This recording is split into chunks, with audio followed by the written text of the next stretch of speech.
Book 5 The Book of Love. Canto 2, Satyavan, page 396. A swift and fated turning of her days appeared and stretched to a gleam of unknown worlds.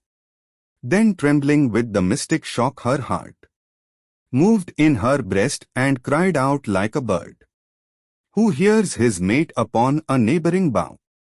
Hooves trampling fast, wheels largely stumbling ceased. The chariot stood like an arrested wind, and Satyavan looked out from his soul's doors, and felt the enchantment of her liquid voice fill his youth's purple ambience, and endured the haunting miracle of a perfect face, mastered by the honey of a strange flower mouth, drawn to soul spaces opening round a brow. He turned to the vision like a sea to the moon, and suffered a dream of beauty and of change, discovered the aureole round a mortal's head, adored a new divinity in things, his self-bound nature foundered as in fire. His life was taken into another's life. The splendid lonely idols of his brain fell prostrate from their bright sufficiencies, as at the touch of a new infinite, to worship a godhead greater than their own. An unknown imperious force drew him to her. Marveling he came across the golden sward. Gaze met close gaze and clung in sight's embrace. A visage was there, noble and great and calm, as if encircled by a halo of thought.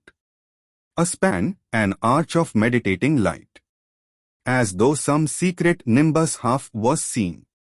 Her inner vision still remembering new.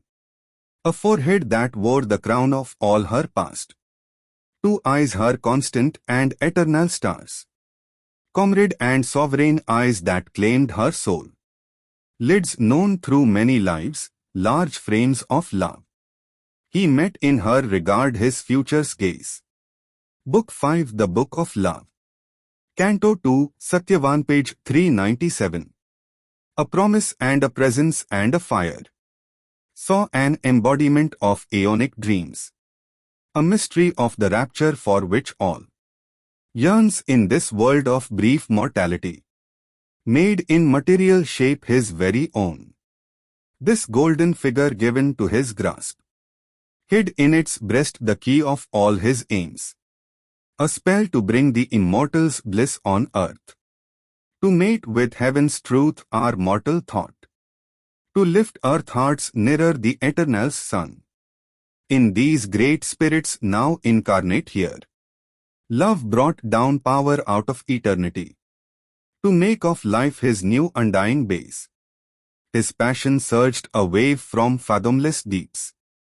It leaped to earth from far forgotten heights, but kept its nature of infinity on the dumb bosom of this oblivious globe.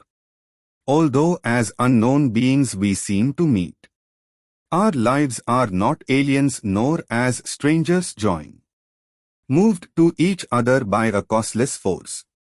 The soul can recognize its answering soul across dividing time and on life's roads.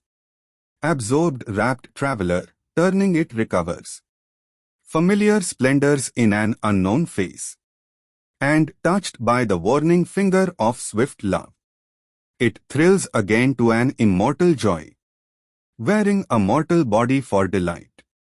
There is a power within that knows beyond our knowings. We are greater than our thoughts, and sometimes earth unveils that vision here. To live, to love are signs of infinite things. Love is a glory from eternity's face, abased, disfigured, mocked by baser mights that steal his name and shape and ecstasy. He is still the Godhead by which all can change. A mystery wakes in our inconscient stuff.